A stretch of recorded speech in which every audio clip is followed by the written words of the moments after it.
الحمد لله القائل إنما يخشى الله من عباده العلماء إن الله عزيز غفور. أشهد أن لا إله إلا الله وحده لا شريك له وأشهد أن محمدا عبده ورسوله. اللهم صل وسلم على سيدنا محمد وعلى آله وأصحابه أجمعين.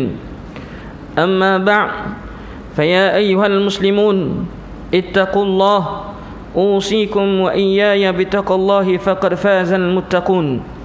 قال الله تعالى يا أيها الذين آمنوا اتقوا الله حق تقاته ولا تموتن إلا وأنتم مسلمون. Muslimin yang dirahmati Allah sekalian, saya berpesan pada diri saya dan sidang Jumaat sekalian, marilah kita bersama-sama mempertingkatkan ketakwaan kepada Allah dan beristiqamah dalam melakukan segala perintahnya dan meninggalkan segala yang ditegah olehnya. Semoga dengan keimanan yang teguh kita akan mendapat keridaan Allah Subhanahu wa taala, seterusnya menjadi hamba yang berjaya di dunia dan juga di akhirat. Mimbar Jumaat pada hari ini akan membicarakan khutbah yang bertajuk Ulama dan Ilmu. Hadirin Jumaat yang berbahagia, jika ditelusuri sejarah, kita akan dapat menyaksikan usaha para ulama silam menyampaikan dakwah kepada seluruh manusia mengenai ajaran Islam dengan berpandukan pada Al-Quran dan Sunnah Rasulullah sallallahu alaihi wasallam, al-ijma' dan juga al-qiyas. Dengan konteks negara kita, para ulama yang kebanyakannya datang dari tanah besar Arab membawa bersama ajaran Islam untuk disebarkan. Amalan-amalan yang berunsur syirik dan khurafat yang telah sebati dalam masyarakat telah dapat dimurnikan hasil usaha keras mereka. Dalam Islam, ulama berada pada kedudukan yang mulia kerana mereka bertanggungjawab menerangkan apa yang baik dan buruk, benar dan salah, boleh dan yang tidak boleh dilakukan. Apa yang disampaikan oleh mereka kesemuanya tidak terkeluar daripada dua rujukan terpenting utama, iaitu Al-Quran dan Sunnah Rasulullah sallallahu alaihi wasallam.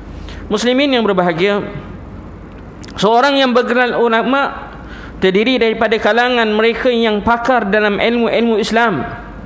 Menurut Kamus Dewan, ulama bermaksud orang yang ahli, iaitu pakar dalam pengetahuan agama Islam. Manakala dalam Islam mereka menguasai ilmu-ilmu dalam Islam seperti tafsir, hadis, tauhid, fiqh semasa, tasawuf, qiraat dan sebagainya. Antara ulama yang boleh dijadikan contoh adalah Imam Al-Ghazali rahimahullahu ta'ala, yang terkenal dengan gelaran Hujjatul Islam. Beliau menguasai pelbagai ilmu seperti fiqh, usul fiqh, tasawuf, ilmu kalam dan sebagainya. Disebabkan penguasaan ilmu dan istiqamahnya amalan mereka, maka mereka lah yang berada dalam golongan yang bertakwa dan sentiasa berasa takut dan bimbang untuk melanggar segala perintah Allah Subhanahu wa taala. Sebagaimana firman Allah Subhanahu wa taala dalam surah Fatir ayat 28 yang telah dibacakan di awal khutbah, yang bermaksud sebenarnya yang menaruh bimbang dan takut iaitu melanggar perintah Allah dari kalangan hamba-hambanya hanyalah orang-orang yang berilmu. Sesungguhnya Allah Maha berkuasa lagi Maha pengampun. Rasulullah sallallahu alaihi wasallam juga ada menjelaskan siapa yang digelar ulama itu melalui sebuah hadis yang diriwayatkan daripada Abi Darda radhiyallahu an, bahawa Rasulullah sallallahu alaihi wasallam bersabda, innal ulama'a warathatul anbiya, innal anbiya'a lam yuwarrithu dinaran wala dirhama, innama warathu ilm, faman akhadha bihi faqad akhadha bihadhin wafirin. Yang bermaksud sesungguhnya ulama itu mewarisi para nabi. Para nabi tidak mewariskan kepada mereka dinar dan dirham, iaitu harta benda. Sesungguhnya hanyalah mereka mewariskan adalah ilmu. Maka barang siapa yang mendapat ilmu itu, sesungguh dia telah mendapat keuntungan yang banyak. Hadis riwayat Imam Tirmizi. Pada masa kini, masyarakat umum termasuk segelintir umat Islam sudah mula berani mempertikaikan peranan ulama. Golongan yang dikenali sebagai Islam liberal dan anti hadis menolak warisan tradisi ulama silam. Bagi mereka, cukup dengan gangguan akal sahaja untuk mentafsir Al-Quran dan memahami ajaran-ajarannya. Tidak cukup dengan itu, mereka menuduh pula para ulama sebagai berbahaya bagi umat Islam kerana bersikap jumud. Golongan-golongan seperti ini perlu dijauhi supaya kita tidak hanyut dan tersesat dari jalan sebenarnya. Hadirin Jumaat yang dirahmati Allah sekalian, ilmu yang diperolehi melalui pembacaan kemudian cuba untuk dipahami secara sendiri bukanlah merupakan jalan yang terbaik dalam Islam. Penguasaan satu ilmu hendaklah bersama dengan guru yang akan menerangkannya. Peranan guru amatlah besar, lebih-lebih lagi dalam ilmu agama. Untuk mendapat ilmu yang betul, perlulah berguru dengan ulama yang betul. Ulama yang betul adalah ulama yang mempunyai ilmu yang muktabar dan diiktiraf oleh syariat. Islam juga mengajar umat agar menghormati dan menjaga adab dengan seorang yang bergelar ulama. Seorang ulama dihormati kerana tingginya ilmu dan mendalamnya pengetahuan mereka tentang agama. Di antara adab-adab yang perlu dijaga adalah: pertama, menerima teguran dan nasihat yang diberikan. Yang kedua, mendampingi mereka supaya memperolehi keberkatan ilmu. Yang ketiga, menghindari sikap suka membantah, mempertikai atau melawan. Menghindarkan menutur kata-kata yang boleh menyinggung perasaan. Dan yang kelima, menurut arahan dan perintah selagi tidak bercanggah dengan syarak. Hadirin yang berbahagia, seorang Muslim yang baik adalah yang memahami dan menyadari betapa pentingnya pematuhan terhadap setiap arahan dan nasihat-nasihat yang diberikan oleh ulama dan juga pemerintah.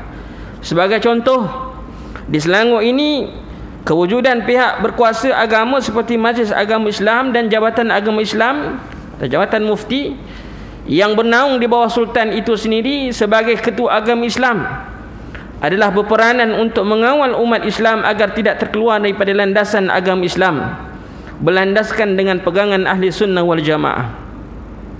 Apa sahaja perintah dan arahan pihak berkuasa agama bagi memelihara dan mempertahankan kesucian agama Islam hendaklah dipatuhi oleh umat Islam. Oleh itu, mana-mana orang yang menghina, mengingkari, melanggar atau mempertikaikan perintah dan arahan pihak berkuasa agama ini adalah melakukan satu kesalahan yang jika sabit kesalahan boleh diambil tindakan undang-undang berdasarkan Seksyen 12 dan 13 Enactment Jenayah Syariah Selangor 1995. Muslimin yang dirahmati Allah sekalian, mengakhiri khutbah pada hari ini, marilah sama-sama kita hayati dan mengambil iktibar terhadap perkara-perkara berikut untuk dijadikan pedoman dalam hidup kita. Antaranya yang pertama, umat Islam hendaklah sedar bahawa ulama amat berperanan dalam memberikan kepahaman mengenai ajaran Islam berpandukan Al-Quran dan As-Sunnah kepada masyarakat. Yang kedua, setiap Muslim hendaklah tahu bahawa seorang yang bergelar ulama itu adalah mereka yang menguasai ilmu-ilmu utama dalam Islam. Yang ketiga, umat Islam janganlah terpengaruh dengan golongan yang cuba mempertikai dan menolak peranan ulama dalam menyebarkan dakwah. Yang keempat, umat Islam hendaklah sentiasa merujuk ulama-ulama yang muktabar untuk memahami dan mengamalkan ajaran Islam dengan lebih baik dan sempurna. A'udzubillahi minasyaitonirrajim. Wa ma arsalna min qablika illa rijalan nuhi ilaihim fas'alu ahla dzikri in kuntum la ta'lamun. Dan tidaklah kami mengutuskan rasul-rasul sebelummu, iaitu wahai Muhammad, melainkan dari kalangan orang-orang lelaki yang kami wahyukan kepada mereka. Oleh itu bertanyakanlah kamu, iaitu wahai golongan musyrik, kepada orang-orang yang berpengetahuan agama jika engkau tidak mengetahui. Surah An-Nahl ayat 43. Barakallahu wa lakum fil Qur'anil azim wa nafa'ani wa iyyakum bima fihi minal ayati wadh-dhikril hakim wa taqabbala minni wa minkum tilawatahu innahu was-sami'ul 'alim. Aqulu qawli hadza wa astaghfirullahal azim li wa lakum wa lisairil muslimina wal muslimat fastaghfiruhu innahu wal ghafurur rahim.